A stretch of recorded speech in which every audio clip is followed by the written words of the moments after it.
Division is working around the clock to secure the country and rid it of weapons that may be used against the coalition. And in the process, many troops have been killed or wounded. Tonight, we continue our special report on the road in Iraq with a look at some of the dangers soldiers face and the Big Red One's efforts to make a difference downrange. Once again, AFN correspondent Michelle Michael leads our team coverage from inside the Sunni Triangle.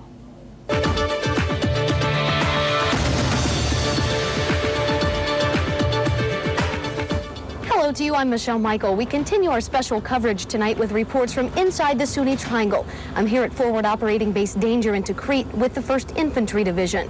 80 soldiers from this division so far are dead from Operation Iraqi Freedom, a majority of them from blasts caused by improvised explosive devices. While attacks are down, the threat here is still very real, both for U.S. soldiers and for Iraqi civilians. You doing all right? Ali S. is recovering at Forward Base Spiker in Tikrit after failing to stop at a coalition checkpoint. Your muscle still hurts? He asked us not to use his last name for fear Iraqi insurgents opposed to a U.S. presence here would see our report and go after him because of his support for troops. In the bed across from him are 2 first ID soldiers hurt after a mortar attack. Captain Laura Kane says IED injuries are the most difficult to treat because of the prescription she can't write. When we have had, say, the IED attacks or mortar attacks or, car bombs, when I see these young 18, 19-year-old boys coming in and, after seeing what they've seen and being what they've been through, it's kind of hard to send them back to duty. Back on duty, they could see this again. It's what's left of a white pickup truck that was packed with explosives. Just knowing that you might not come back the next day, it kind of tears you up inside a little bit. Stephen Knox is only here for a bug bite, but told us about the reality he faces in an area threatened by explosives. It's almost taking back in the States or in Germany getting hit by a car. And it's a risk that we take. It's a risk every first ID soldier heroically takes, as IEDs threaten each of their lives and the lives of Iraqis like Ali S. It's making Iraq bad, he says. I'm just going to listen to your heart and your lungs, okay? Ali says he supports U.S. soldiers and wants to see a secure and stable Iraq. Falcon translator, what's your location? Over. In many cases, military hospitals are an injured soldier's only line of defense. Battlefield adjustments are as old as war itself. Here in Tikrit, first ID soldiers are modifying military vehicles to protect against improvised explosive devices. Soldiers are adding bulletproof sheets of metal to Humvees. While division leaders say this part of Iraq isn't as radical as it used to be, there's still a group opposed to a U.S. role here. The cost of an armored Humvee is around $150,000. Explosives are one of the biggest threats facing first ID soldiers, especially those who patrol the streets here in Iraq. But as Sergeant Kimberly Lewis reports, there's a new kind of surveillance taking off. Firing from a 40-foot ramp at 80 miles per hour to do the most important job at Forward Operating Base Warhorse is this UAV, or Unmanned Aerial Vehicle. The wood propeller plane flies for 5 hours straight, twice a day, sweeping for anything suspicious like explosives used against U.S. and coalition troops. It's a good little system, tactical, made for short flights, short range. Short range meaning 30 to 50 miles away from the monitoring station. A soldier flies the plane using a remote control to link to the global positioning system on board the UAV. Using a simple video camera, the vehicle searches the ground for IEDs and checks convoy routes to make sure it's safe for soldiers to travel outside the wire. Even though the UAV is thousands of feet in the air, it can monitor every move you make. And in certain situations, it may save lives. Like I said, back on 24th of June, I believe it was 263 that was in contact on the ground. We were able to pick up a sniper, report their location. They were able to shoot a 203 round into the window and kill them. And we also went ahead and monitored the insurgents' movement through the city of Biarritz. Members of the 101st Military Intelligence have 4 of these flying force protection machines. They say in just 45 minutes, it can be off the ground and in the air, where the view is not only better, but in some situations, safer than sending a soldier. Monitoring the insurgents and keeping people from dying is proof enough. Sergeant Kimberly Lewis, AFN News, Bakuba. From surveillance in the skies to moving troops and equipment by air, specialist Amy English shows us the ins and outs of getting troops off the ground. Air support is perhaps the safest way to move 1st Infantry soldiers and cargo in the Sunni Triangle. Roadside bombs are a constant threat in Iraq. Transporting troops and equipment by air is one way to avoid this danger. It also improves combat readiness. Our critical missions get the support that they need in a timely manner. That means our flag officers can get to the hot spots on the ground quickly to influence the battles that are ongoing.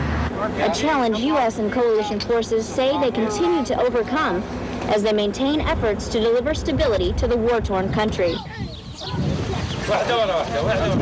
A free, sovereign, and safe Iraq bodes well for the future of a safe, sovereign, and secure Middle East. It's important for our security both at home and abroad. Security abroad, especially in this part of Iraq, continues to improve with fewer attacks than in past months, both on the ground and in the air. I'm Specialist Amy English, Tikrit, Iraq. For one 1st ID soldier, his passion to fly is a chance to help bring freedom to a war-torn country. I'm CW3 Scott Herrera, and I'm with Alpha Company 21 Aviation, 4th Brigade. Stationed here in Camp Spiker, Iraq. My grandfather, he is probably the inspiration for me just to become a pilot because he had flown during World War II. But it was always a passion. I thought it was neat to go out and watch aircraft take off and land from the airport. And then when I was 16, I started flight lessons and received my pilot's license when I was 17 years old. I've been flying for the past 14 years, whether it be fixed wing, civilian, or military. I've been in the military 11 and a half years. And I feel a sense of pride in what I do. We have rise in engine oil pressure followed by TGT, 7 seconds. And until you get up front and actually get to fly the aircraft yourself, it's hard to explain what it feels like. There's just no feeling quite like it. While One ID works to rebuild and secure Iraq, it's a chance for one soldier to live out his childhood dream. Sergeant Davian Steptoe explains. You know, anytime we drive on the roads, we're constantly looking for IEDs. Sergeant Jason Steenerson and his fire team from the 1st Infantry Division patrol the streets of Tikrit in northern Iraq. This is what I've been wanting to do my whole life. Since the 5th grade in Hammond, Indiana, Steenerson says he wanted to be a soldier. Yeah, when I was little, in the 5th grade, you know, they ask you, what do you want to be when you grow up? My response was always, I want to grow up and join the Army, be an Army man. Now that he is, in his words, an Army man, he rides the dusty roads in Iraq in search of anything out of the ordinary, like improvised explosive devices. Sergeant Stevenson and his men patrol the area 2 or 3 times daily. They say the more presence in the community, the safer the streets will be. While most of Stevenson's patrols are routine, he says the team must remain alert and ready to defend against the enemy in an area known for insurgent attacks. All the way on the side? Steenerson says the patrols are also about making friends and winning hearts and minds along the way. He says he hopes his work with Task Force 118 gives Iraqi children the chance to live out their childhood dreams just like he is. Sergeant Damian Steptoe, AFN News, Tikrit. It's an enemy 1st ID soldiers face every day in Iraq, the sun.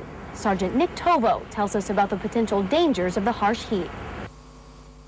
Summer in Iraq. My way of describing it would be like turning on the oven on, say, 500, 600 degrees and just opening the door and just sticking your face inside. Sweltering midsummer temperatures routinely hit 130 degrees. It's extremely hot. In September, temperatures dip, if you want to call it that, to around 110. You're sweaty, you're sticky, your skin burns. It feels like you're slowly frying. Regardless of how much water you drink, it just seems like it just comes right out of you. It's nothing that you're used to at all.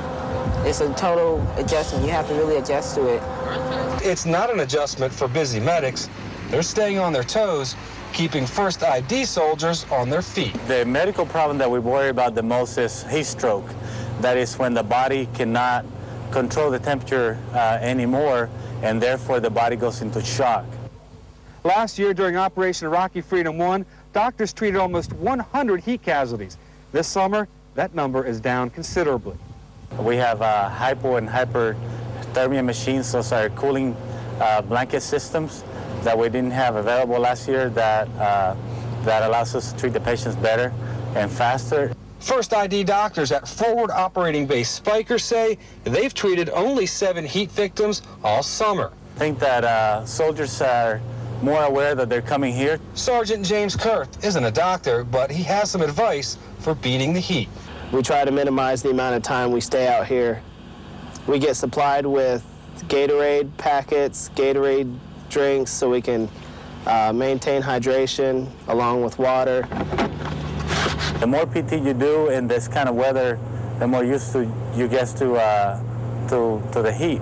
So, and drinking plenty of fluids, hydrating yourself, and also eating your meals during the day. That's very important. Fewer heat casualties downrange in Iraq. Now, whose is it? Doesn't make it any cooler. It feels like, I guess you'd say, a blow dryer put on high during the middle of the day, blowing against your face. But no need for blow dryers here. The heat is enough. And if you ask PFC Richard Zoff, he'll tell you there's only one way to survive. Just drink water and drive on if you're here in Iraq. Because driving, no doubt, beats walking in this weather. Sergeant Nick Tovo, AFN News, Tikrit. Tomorrow night, we sit down with 1ID's commander, Major General John Batiste, to talk about the future of Iraq, plus a look at the upcoming Iraqi elections. Thanks so much for watching this special report inside the Sunni Triangle. I'm Michelle Michael. Before we go, some troops want to say hello.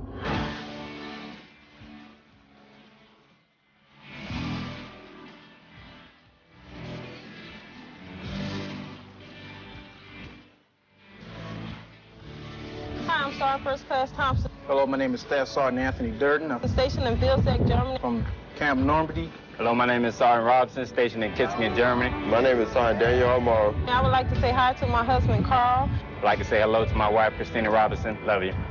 Hi to my 2 daughters, Felicia and Tiara. I'd like to say hi, remember, to my wife, Elizabeth. I'd like to say hello to my wife, Latasha. And my son, Joshua. My kids, Amber, Elijah, and Anaya. And hi to my church family.